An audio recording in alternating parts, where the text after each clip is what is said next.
Bismillahirrahmanirrahim. My dear students, Assalamu alaikum.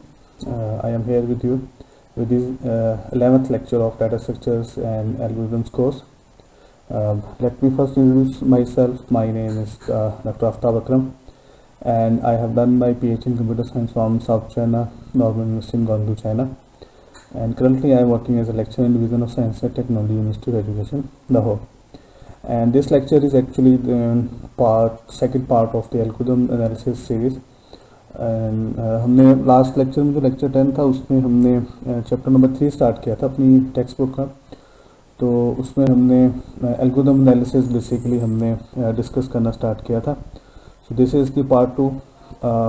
इस lecture में जो है वो हम डिस्कस करेंगे कि what are best worst and average cases. तो जब भी हम किसी एल्गोरिथम का एनालिसिस करते हैं तो सबसे पहले हम ये देखते हैं कि ये जो एल्गोरिथम है ये डिफरेंट सिनेरियोज में कैसे काम करेगा। तो ये जो आज का लेक्चर है ये बेसिकली इसके बारे में है कि इनपुट साइज चेंज करने से जो एल्गोरिथम की परफॉर्मेंस है वो किस तरह से चेंज होती है। सो लेट्स बिगिन दिस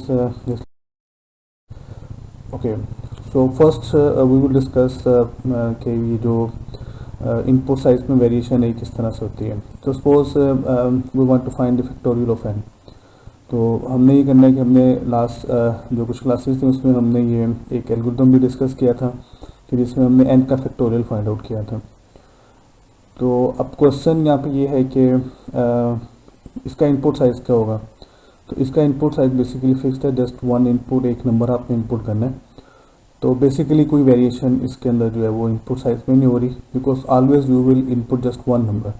और एल्गोरिथम सिर्फ उसको क्या करेगा कि प्रोसेस करके it will return a factorial of a number. So basically there is no smaller और big inputs. Okay, let's consider another case. इस चीज़ को ज़रा क्लियर करने के लिए जो है वो एक और केस को डिस्कस करते हैं।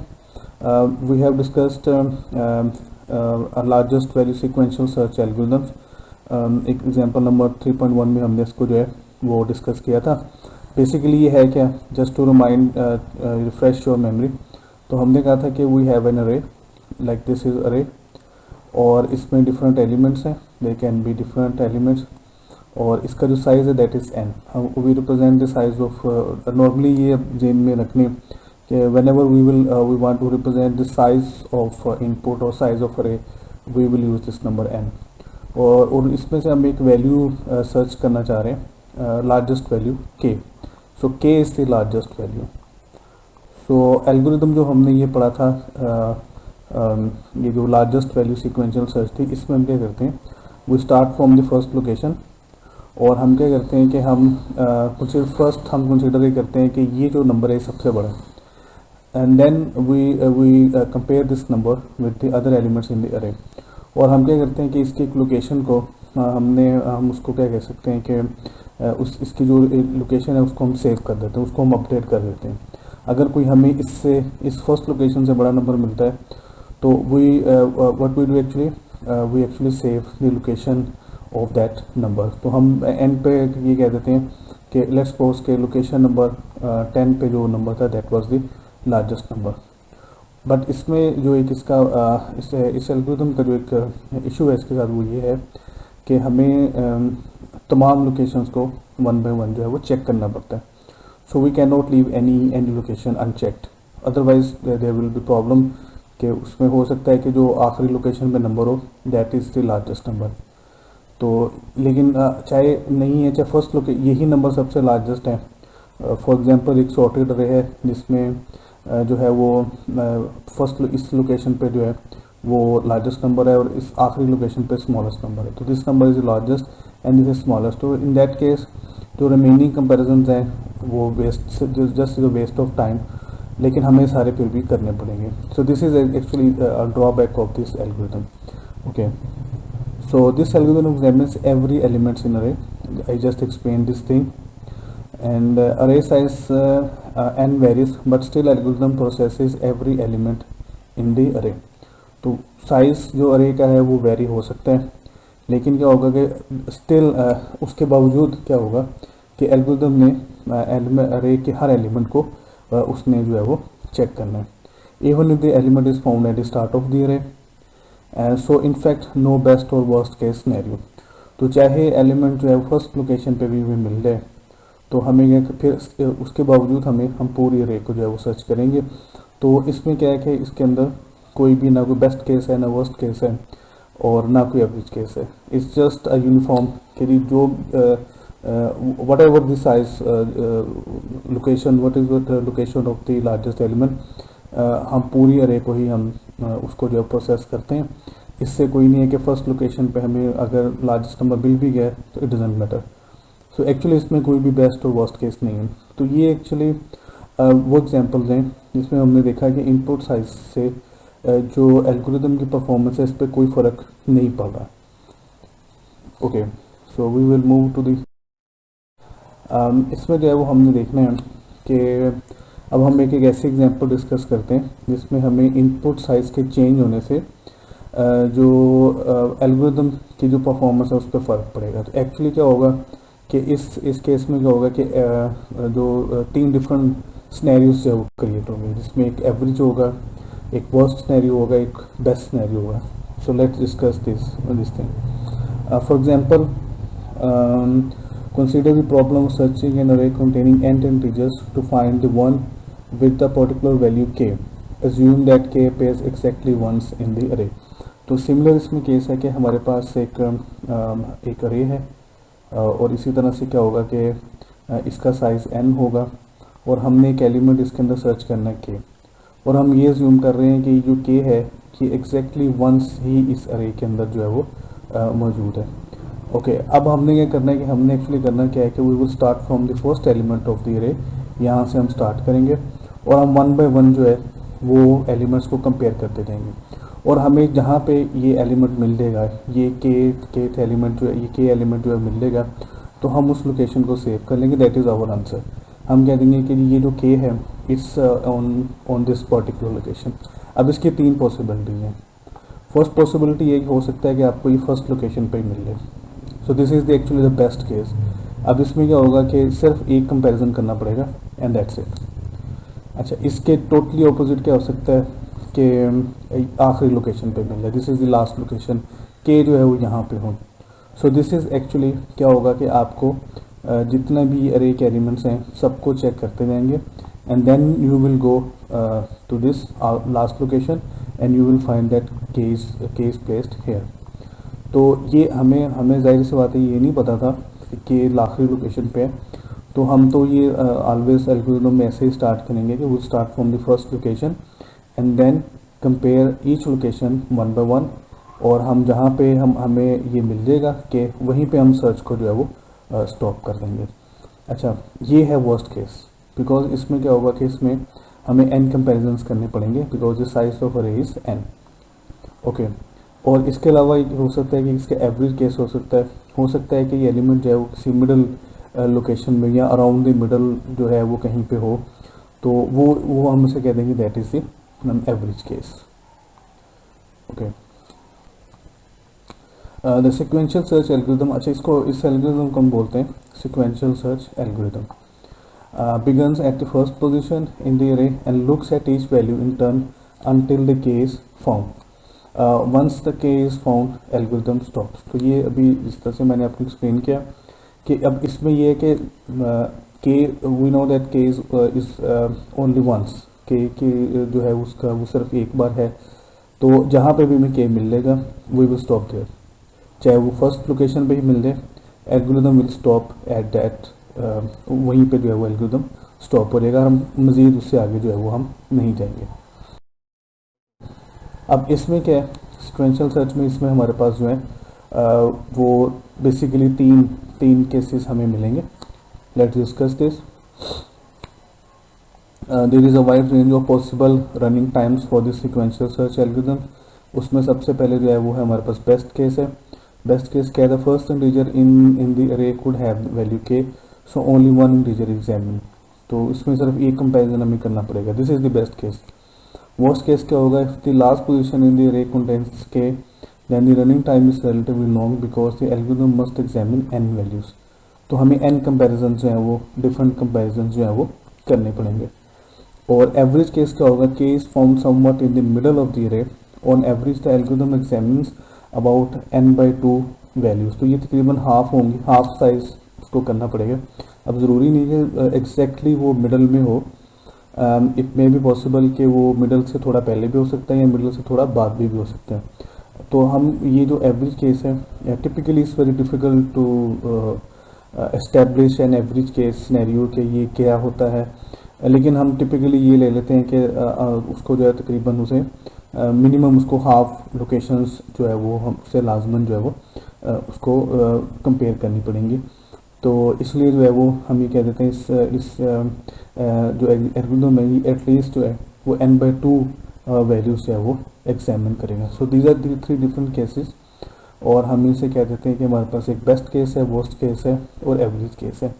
अब इसमें जो सबसे इम्पोर्टेंट बात है वो ये है कि अब इनपुट के चेंज होने से द एल्गोरिथम की जो परफॉर्मेंस है वो चेंज हो जाएगी, और उसमें उसमें क्या होगा कि हम डिफरेंट उसमें डिफरेंट उसकी जो परफॉर्मेंस है उसको हम एक्सपीरियंस कर सकते हैं। तो उसमें वो ये हो सकता है कि हमें अगर एलिमेंट जो है वो फर्स्ट लोकेशन पे ही मिल जाता है तो इसकी एल्गोरिथम ये जो है ये बहुत स्पीडीली काम करेगा, it will return you the result very quickly. लेकिन अगर वो लास्ट में है तो वो थोड़ा टाइम लगेगा, but average most of the time you will experience the average running time, कि जिसमें एटलीस्ट जो है वो हाफ जो है वो एल्गोरिथम जो है तकरीबन हाफ वैल्यूज़ जो है उसको लास्ट भी एग्जामिन करेगा। ओके, तो अब हमने ये देखना है कि हम इनमें से किस सिनेरियो को कंसिडर करेंगे। हमने एल्गोरिथम को अडॉप्ट करना है, we want to implement, we want to use this algorithm in our problem solving. तो हमने इन तीनों सिनेरियोज में से एल्गोरिथम की परफॉर्मेंस को वैल्यूएट करने के लिए किस सिनेरियो को डिस्कस करना है। तो let's see this one by one, एक एक करके इसको जो है वो हम देखते हैं। तो best case scenario really happen and too optimistic to consider. तो अगर हम ये देख लें कि जी बेस्ट केस सिनेरियो से हमने कहा कि जो एलिमेंट है सिक्वेंशियल सर्च में हमने देखा है कि जो एलिमेंट जिसको हम सर्च कर रहे थे it was located at the first location. तो वो हमने अभी एक ही कंपैरिजन किया और साथ ही हमें रिजल्ट मिल गया कि this is the element, it's located here. But ये बहुत कम ऐसे होगा, ये हर दफ़ा ऐसे जो है वो नहीं होगा। In fact this kind of situation will be very very rare. तो और दूसरी बात ये कि टू ऑप्टिमिस्टिक हम इस सेंस में कह देते हैं कि हम थोड़ा सा खुश फहमी का शिकार हो जाएंगे, हम थोड़े से जो ऑप्टिमिस्टिक हो जाएंगे कि ये एल्गोरिथम बहुत अच्छा चल रहा है, बिकॉज ये हमें जो सर्च है वो बहुत क्विकली जो है वो हमें रिटर्न कर सकता है। तो ये जो चीज़ है ये थोड़ी सी ज़्यादा इसमें जो है वो खुश फहमी इसके अंदर जो है वो ज़्यादा है। तो इनफैक्ट इतनी हमें किसी एल्गोरिथम के मतलब जो है या उसकी परफॉर्मेंस के मतलब जो है वो हमें ऑप्टिमिस्टिक जो है वो नहीं होना चाहिए, या उसको ओवर एस्टिमेट उसकी परफॉर्मेंस को जो है वो नहीं करना चाहिए। Okay, the advantage to analysing the worst case is that you know for certain that algorithm must perform at least that well। अच्छा, अब हमारे पास दूसरी ऑप्शन ये है कि हम क्या करते हैं कि हम जो वर्स्ट केस सिनेरियो हमने देखा था कि वो क्या करेगा कि वो जो सिक्वेंशियल सर्च जैसे हमने लास्ट स्लाइड में देखी, तो जो एलिमेंट है that is located at the last location of the अरे। तो अब उसको ये करना पड़ेगा कि उसका जो रनिंग टाइम एक्चुअली होगा वो क्या होगा, दैट विल बी n। जो हम देख रहे थे कि वो एक रनिंग टाइम हम इक्वेशन जो है वो हम बना रहे थे, तो इसमें उसका जो रनिंग टाइम है वो n हो जाएगा। इसका मतलब है कि जैसे इनपुट अरे का साइज़ बढ़ता जाएगा उसका रनिंग टाइम भी इंक्रीज़ होता जाएगा, बिकॉज कि हम ये एक्सपेक्ट कर रहे हैं कि एटलीस्ट n कंपेरिजन जो है हमें करने पड़ेंगे, n वैल्यूज़ को चेक करना पड़ेगा, फिर हमें पता चलेगा कि जो है वो जिसे आप कह सकते हैं कि फिर हमें इसके बारे में पता चलेगा कि हमें ये जो वैल्यू है जिसको हम सर्च करें वो हमें मिल गई है।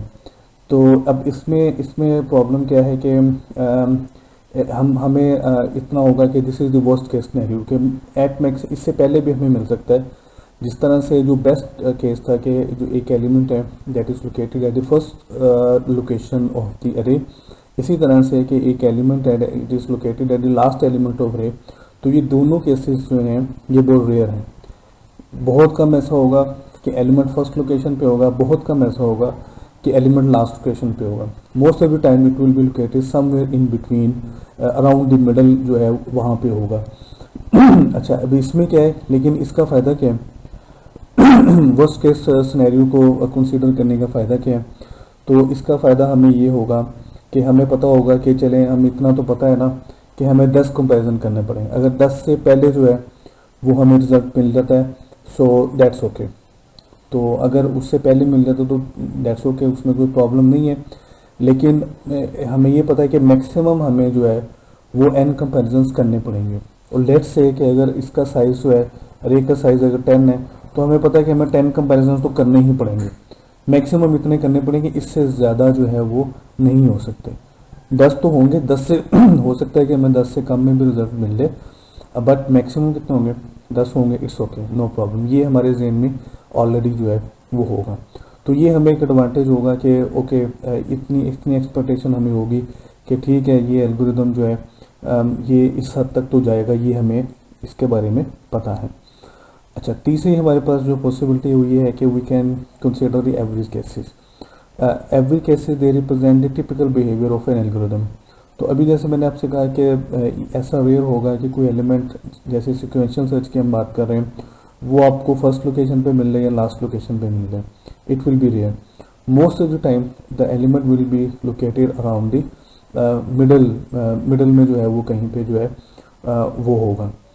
तो अब इसमें ये है कि वो एक टिपिकल बिहेवियर जो है, जो एवरेज केसेस हैं they actually represent the typical behaviour. लेकिन उसमें एक प्रॉब्लम है, unfortunately average case analysis is not always possible, और उसकी रीज़न क्या है वो हम देखते हैं। Average case analysis first requires that we understand how the actual inputs to the program and their costs are distributed with respect to the set of all possible inputs to the program।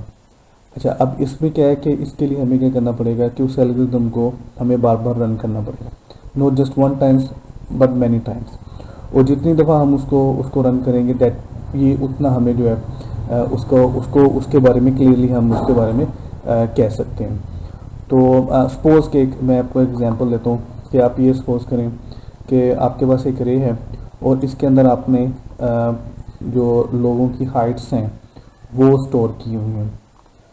तो अब आपने क्या किया है कि आप देखते हैं कि इसमें आप कोई वैल्यू पर्टिकुलर सर्च कर रहे हैं कि वो क्या है। तो टिपिकली क्या होता है कि अगर हम इस अरे को इसमें रैंडमली अगर हम देखें तो मोस्टली जो लोग हैं, अगर आपने जो स्टैटिस्टिक्स का कोर्स है उसमें देखा होगा कि एक जो नॉर्मल डिस्ट्रीब्यूशन होती है उसकी एक बेल शेप कर्व होती है। उसमें क्या होता है कि मोस्टली पीपल्स जो हैं उनकी हाइट्स हैं वो एवरेज होती हैं, और बहुत कम लोग ऐसे होते हैं जिनकी हाइट्स हैं वो बहुत कम हों, और बहुत कम लोग ऐसे होंगे जिनकी हाइट्स हैं वो बहुत ज़्यादा होंगी। बट ये हमें ऐसे नहीं पता चलता, कि हमें जो है वो एक्सपेरिमेंटेशन से, रिपीटेड एक्सपेरिमेंटेशन से, और जब हमारा सैम्पल साइज जो सफिशेंट हो फिर उसके बाद जो है वो फिर हमें पता चलता है। तो similar is the case with this scenario कि हमें इस एल्गोरिथम को बार बार जो है वो एग्जीक्यूट करना पड़ेगा, not just once but maybe 10 times, 100 times, 1000 time. फिर हमें पता चलेगा कि जो वैल्यूज़ हम सर्च करते हैं, जिन वैल्यूज़ की हमें ज़रूरत पड़ती है वो कहाँ लोकेटेड होती हैं। उसमें ये हो सकता है अगेन ये हो कि अगर हमने लेट्स सपोज के 100 वैल्यू सर्च किए हैं, 100 टाइम्स में सर्च किए, तो मे बी पॉसिबल है कि आपको लेट्स सपोज के 10 टाइम्स जो है वो फर्स्ट लोकेशन पे मिल जाए, 10 टाइम्स लास्ट लोकेशन पे मिल जाए, बट मोस्टली आपको जो एलिमेंट्स मिलेंगे वो आपको जो है वो मिडल में कहीं पर जाके जो है वो मिलेंगे, not on the this and, not on this and, but around this middle. तो ये हमें जो है ये हमें इंश्योर करना पड़ेगा, और इसके लिए हमें सफिशेंट टाइम इस एल्गोरिथम को रन करना पड़ेगा, ताकि हम ये वाकई ही इंश्योर कर लें कि ऐसे ही है। मोस्ट ऑफ द टाइम जो वैल्यूज हम सर्च करते हैं क्या वो वाकई ही मिडल में कहीं पे लोकेटेड है। बट अगेन जैसे कि मैंने आपको बताया कि ये जो है ये इतना आसान नहीं है। इसके लिए एल्गोरिदम को प्रॉपरली आपको एनालाइज करना पड़ेगा और फिर आपको इसके बारे में एल्गोरिदम का असल बिहेवियर जो है वो एक्सपोज होगा। Real time application prefer worst case scenarios, otherwise we resort to the average cases. तो मोस्टली जो रियल टाइम एप्लीकेशन होती हैं तो उसमें क्या होता है कि दे आर एक्चुअली, उनको हम बाज़ वक़्त हम कह देते हैं कि they are mission critical application. तो उसमें क्या होता है कि they always consider the worst case scenario, because उन्होंने अपने रिसोर्सेज को उस हिसाब से ऑप्टिमाइज़ करना होता है या रिसोर्सेज को उस हिसाब से मैनेज करना होता है। तो ऐसे नहीं हो सकता है कि अगर हम ये कहेंगे नहीं कि वर्स्ट केस सिनेरियोज तो कभी कभी होते हैं, तो हम जो है वो अपने रिसोर्सेज को इस हिसाब से ट्यून करें कि एवरेज केसेस के हिसाब से। तो अगर वर्स्ट केस आ जाएगा तो फिर क्या करेंगे, उस सूरत में जो है वो क्या होगा। तो अगर तो वो रियल टाइम एप्लीकेशन है तो वो जाहिर सी बात है वो क्रैश कर देगी उस टाइम, और उसके पास कोई उसका कोई प्रॉपर उसका ट्रीटमेंट जो है वो नहीं होगा। लेकिन जो रियल टाइम एप्लीकेशन नहीं है जहाँ पे हम फेलियर को उसको जो है वो उसको हम टॉलरेट कर सकते हैं, तो उधर हम क्या करेंगे कि हम वहाँ पे एवरेज केसेस को ही उसी को हम जो है वो कंसिडर करेंगे। ओके, तो यहाँ पे एक बड़ी इंटरेस्टिंग एक चीज़ को हमने डिस्कस करना है कि ये शुरू में भी हमने देखा था कि हमें क्या करना चाहिए कि हम अगर कोई एल्गोरिथम रन करना चाह रहे हैं तो हमें उसे क्या करना चाहिए। हमें अगर हम उसकी एग्जीक्यूशन को फास्टर करना चाह रहे हैं तो हमें क्या करना चाहिए, हमें एक फास्टर कंप्यूटर लेना चाहिए या हमें कोई फास्टर एल्गोरिथम जो है वो डिज़ाइन करना चाहिए। तो ये थोड़ी सी कंसिडरेशन जो है ये आप कह सकते हैं कि थोड़ी सी टेक्निकल है, और हम इसको जो है वो डिस्कस करते हैं कि इन दोनों में से कौन सी चॉइस जो है वो ज़्यादा बेहतर है। Consider an algorithm having an square running time. तो हमने लास्ट क्लास में भी हमने डिस्कस किया था कि देयर आर सर्टेन एल्गोरिथम्स, ये जो एल्गोरिथम है इसका क्वाड्रेटिक इसका जो है वो रनिंग टाइम है। तो ये लीनियर में क्वाड्रेटिक में फ़र्क क्या होता है कि this is a linear growth. Quadratic growth शुरू में तो इसकी क्लोज रहती है, लेकिन but then it suddenly start rising. तो ये हमारे पास एक एल्गोरिथम है जिसका जो है वो हमने ज्यूम किया है कि एन स्क्वायर जो है उसका रनिंग टाइम है। ओके, तो अब इसमें ये है कि it is run on computer but it runs 10 times slower. तो हमारे पास एक स्लोअर कंप्यूटर था शुरू में, तो हमने उस पर इसको रन किया, बट हमने एक्सपीरियंस किया कि इसकी जो रनिंग है वो काफ़ी स्लो है। अब हमने क्या किया कि हमने एक कंप्यूटर लिया जो हमारे पुराने कंप्यूटर से 10 टाइम्स फास्टर था। ओके, 10 टाइम फास्टर का मतलब ये है कि हमने बेसिक ऑपरेशंस की बात की थी। अगर हमारे पास उसको अज्यूम करें कि हमारे पास जो पुराना कंप्यूटर था 1000 बेसिक ऑपरेशंस कंप्लीट करता था, तो अब जो नया कंप्यूटर है it will complete 10,000 basic operations. तो 10 टाइम फास्टर का मतलब जो है वो ये होगा। Okay, N square running time is acceptable on new computer. तो पुराने कंप्यूटर में तो हमने देखा था कि ये जो एन स्क्वायर का जो रनिंग टाइम वाला जो एल्गोरिथम था ये काफ़ी स्लो चल रहा था। तो क्या आप जो एक्सपेक्टेशन है हमारी वो ये है कि अगर हमारा नया कंप्यूटर 10 टाइम्स फास्टर है तो इस एल्गोरिथम को भी नए कंप्यूटर पे 10 टाइम्स फास्टर जो है वो चलना चाहिए। तो क्या ऐसे ही होगा? लेट्स सी इट, इसको देखते हैं। For same input size the program will run on a new computer faster than slow computer. तो एक चीज़ ये होगी कि पहली चीज़ ये कि हम इनपुट साइज फिक्स कर लेते हैं। इनपुट साइज जो है वो चेंज नहीं करना। कंपैरिजन जब हमने करना है पुराने और नए कंप्यूटर को, तो उसको हमने इनपुट साइज चेंज नहीं करना, इनपुट साइज हमने सेम रखना है। तो एक चीज़ तो ये होगी कि डेफिनेटली जो हमारा नया कंप्यूटर है which is 10 times faster than the old computer, तो ये जो एल्गोरिथम है जो जिसका एन स्क्वायर रनिंग टाइम है ये उस पर फास्टर चलेगा। लेकिन कितना फास्टर चलेगा? Let's see it. For a linear growth rate a program will run 10 times faster. तो अगर तो लीनियर ग्रोथ रेट है, ये हमने डिफरेंट ग्रोथ रेट भी हमने डिस्कस किए थे लास्ट क्लास में। तो उसमें जो लीनियर ग्रोथ रेट है कुछ इस तरह से होता है, it's like simply a straight line. अब इसमें क्या होगा कि जो एल्गोरिथम है जिसका लीनियर ग्रोथ रेट है तो वो नए कंप्यूटर पे 10 टाइम्स फास्टर जो है वो चलेगा। But for exponential growth this is not true. Program will run much slower than expected. तो हमारी जो एक्सपेक्टेशन थी वो ये थी कि ये जो एन स्केयर वाला जो एल्गोरिदम है जिसका एन स्केयर रनिंग टाइम है, तो ये भी 10 नए कंप्यूटर पर 10 टाइम्स फास्टर चलेगा, लेकिन ऐसा जो है वो नहीं होगा। तो बल्कि वो जो है वो जो जितना हम एक्सपेक्ट कर रहे हैं उसे उससे काफ़ी स्लो चलेगा। उसकी क्या रीज़न है, लेट्स सी इट। तो ये हमारे पास एक टेबल है, इसमें ये हमारे पास जो है वो डिफरेंट ग्रोथ रेट्स हैं। ये हमने लास्ट क्लास में जो है वो हमने देखे थे, इनका ग्राफ हमने एक देखा था कि ये किस तरह से ग्रोथ रेट जो है वो करते हैं। This is the linear growth rate, this is the logarithmic, this is the quadratic और ये एक्सपोनेंशियल है। अच्छा, ये हमारी पुरानी मशीन है, ये हमारी न्यू मशीन है, और उस पर हम ये देख रहे हैं कि डिफरेंस क्या होगा कि ये हम इनपुट साइज़ के कोरस्पॉन्डिंग हम देख रहे हैं। तो आप ये देख रहे हैं कि जो लीनियर में है उसमें ये है कि पुराने में अगर 1000 उसका जो मैक्सिमम साइज़ था जिसको वो प्रोसेस कर सकता था, तो अब जो नया है ये 10,000 कर सकता है। यहाँ पे भी आप देखें ये भी लीनियर ग्रोथ रेट है, तो ये 500 था, ये 5000 हो गया। लॉगरिथमिक में जो है उसमें भी काफ़ी फ़र्क पड़ा है, but it is not exactly 10 times, 10 times नहीं है, 10 टाइम्स से कम है। लेकिन क्वाड्रेटिक में भी इसी तरह से ये आप देखें कि ये फास्टर तो है लेकिन ये है कि बहुत नहीं है।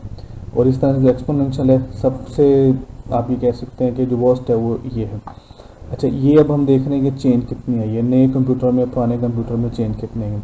तो हम ना इस लास्ट कॉलम को हम देखते हैं, पहले इसको देख लेते हैं। तो ये उसने क्या किया है कि जो ओल्डर है उसकी प्रोपोर्शन ले ली है कि चेंज की जो प्रोपोर्शन है वो कितनी है। तो अगर इनपुट साइज सेम हो तो इसमें आप देख लें कि ये इस पे जो एल्गोरिदम है अगर सेम इनपुट साइज है तो नए कंप्यूटर पे ये 10 टाइम्स फास्टर चलेगा if the growth rate is linear. यहाँ पे भी क्या होगा कि the new algorithm on new computer will run 10 times faster. अगर उसका जो है लॉगरिथमिक ग्रोथ रेट है तो फिर ये होगा कि वो 10 टाइम्स फास्टर नहीं चलेगा, it will only run about 7 times faster than the old computer. तो नए कंप्यूटर पे जो है तकरीबन 7 टाइम्स फास्टर चलेगा। और ये जो एल्गोरिदम है जिसका ग्रोथ रेट जो है वो क्वाड्रेटिक है, तो उसमें सिर्फ अबाउट 3 टाइम्स फास्टर जो है ये चलेगा। अच्छा, ये अब हमने देखा है कि जो हमने डिस्कस किया कि एक्सपेक्टेशन हमारी ये थी कि जब हम नया कंप्यूटर लेते हैं जो कि पुराने कंप्यूटर से 10 टाइम्स फास्टर है तो एल्गोरिदम कोई भी हो तो उसको जो है वो 10 टाइम्स फास्टर चलना चाहिए। तो ऐसा जो है वो नहीं होता। सिर्फ जो है इस अजम्पशन को सिर्फ जो लीनियर ग्रोथ रेट वाले हैं वो फॉलो करते हैं। किसी हद तक जो है वो लॉगरिथमिक वाले भी इसको करते हैं बिकॉज इट्स अबाउट 7 टाइम्स। तो चलें 10 से कम है but it's not very less. लेकिन जो क्वाड्रेटिक वाले हैं ये आप देखेंगे जस्ट 3 टाइम्स फास्टर चलेगा और बहुत ज़्यादा डिफरेंस जो है वो नहीं पड़ेगा।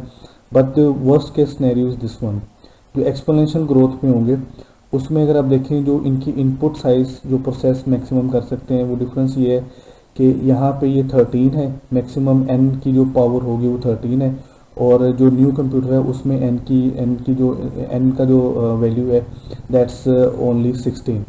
और दोनों में डिफरेंस कितना आ रहा है, this is just a linear difference कि पुरानी मशीन में और नई मशीन में का जो प्रोसेसिंग का डिफरेंस होगा that will be only the factor of 3। तो इसका मतलब जो है वो ये है कि इसमें कोई मल्टीप्लिकेशन जैसे यहाँ पे हो रहा था कि this is the multiplication factor इसमें इनमें हो रहा था, दिस इज़ 10 टाइम्स फास्टर का मतलब ये कि 10 आप उसको मल्टीप्लाई कर रहे हैं।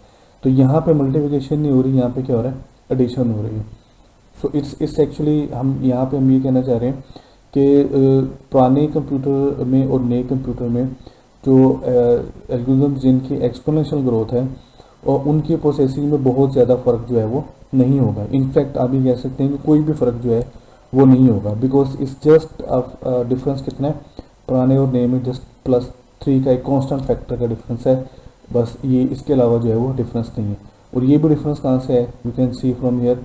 इसको आप इस तरह से भी कह देते हैं 16 - 3 = 3। तो उसी 3 को हमने जो है वो यहाँ पे जो है वो लिख दिया। तो सिर्फ इतना डिफरेंस है, इससे ज़्यादा जो है वो डिफरेंस नहीं है। ओके, तो अब इसमें यह है कि अगर कोई आपके पास ऐसा एल्गोरिदम है कि जिसका एक्सपोनेंशियल ग्रोथ रेट है। तो क्या आपको उस ऐसे एल्गोरिदम के लिए आपको फास्टर जो है वो कंप्यूटर परचेज करना चाहिए, या दूसरा ऑप्शन आपके पास ये है कि आप उसी प्रॉब्लम के लिए एक ऐसा एल्गोरिदम डिज़ाइन करें जिसका ग्रोथ रेट लीनियर हो या लॉगरिथमिक हो, बिकॉज ये दोनों ग्रोथ रेट्स जो हैं ये हमारे लिए किसी हद तक एक्सेप्टेबल हैं। The curve for the algorithm whose time is proportional to 2 and goes up very quickly. तो ये लास्ट लेक्चर में भी ये मैंने आपको एक्सप्लेन किया था कि ये लीनियर का है, ये जो है ये क्वाड्रेटिक का है, लेकिन जो एक्सपोनेंशियल का है वो सडनली बहुत बहुत जो है वो तेज़ी से जो है वो राइज होता है।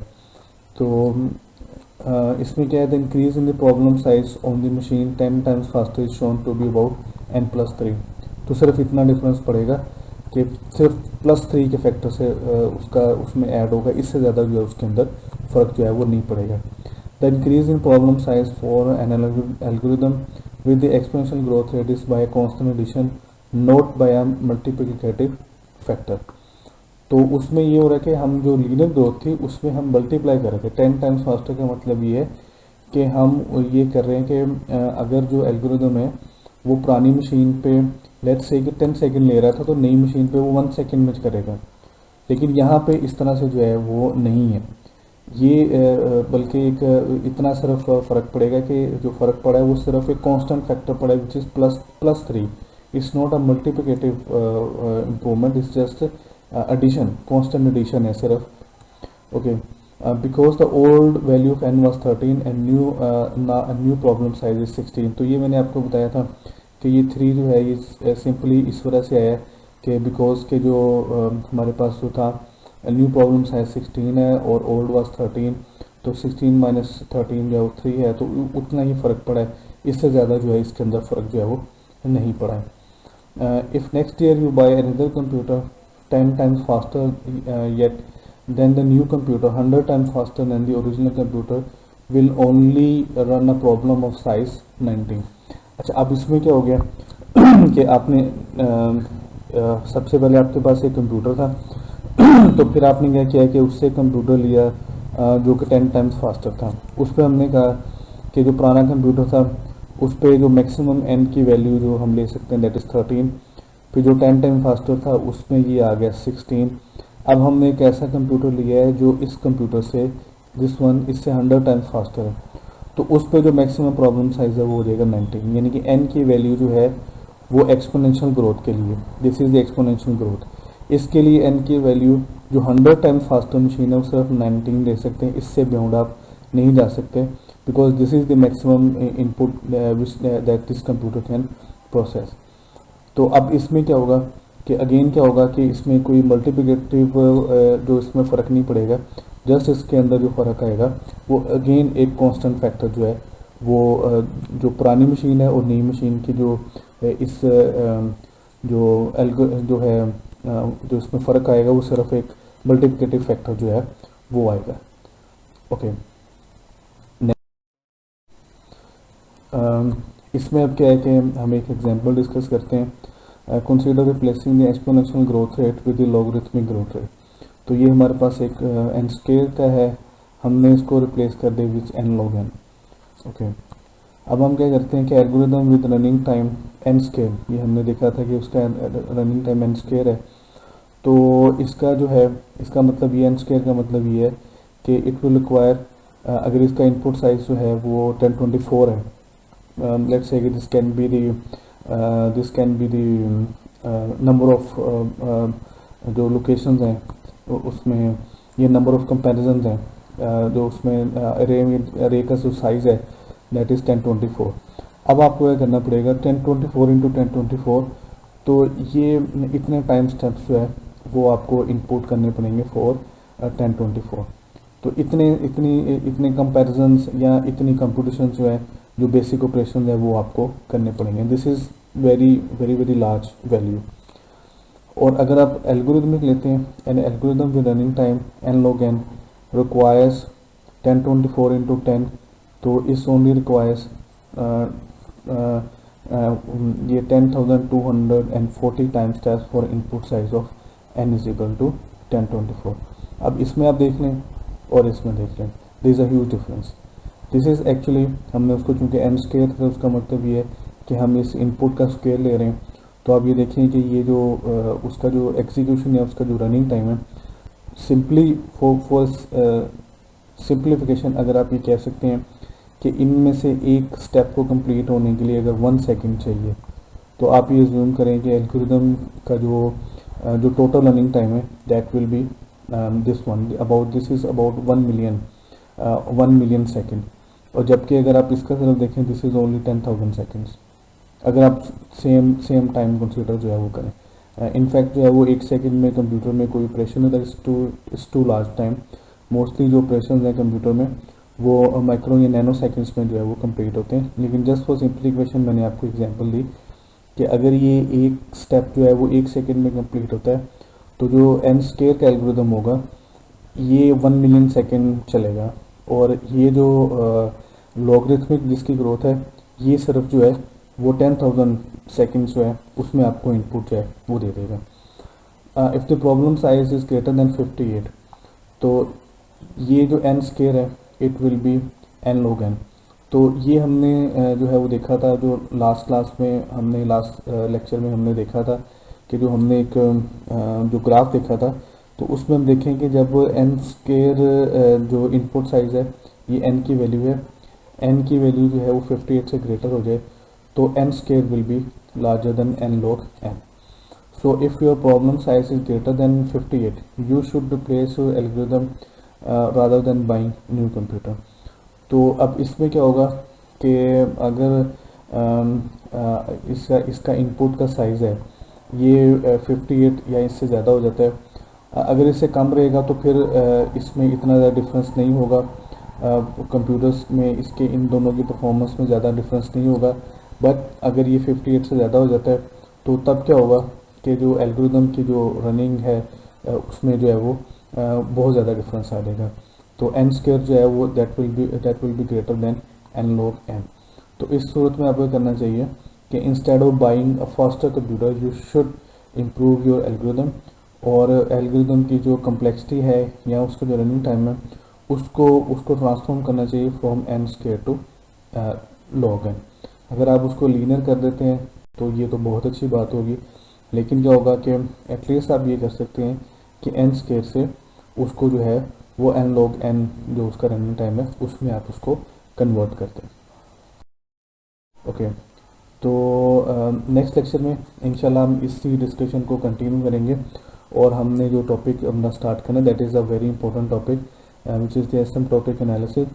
तो उसमें हम जो है वो इसी डिस्कशन को हम कंटिन्यू करेंगे which is about the best worst और एवरेज केसेस। तो उसमें हम ये देखेंगे कि हमने जिस तरह से ये रनिंग टाइम क्वेश्चन देखी थी, तो हम बेस्ट केस और एवरेज केस और जो वर्स्ट केस है इसकी हम जो इनकी रनिंग टाइम क्वेश्चन है हम उसको कैसे जो है वो हम इसे बनाते हैं।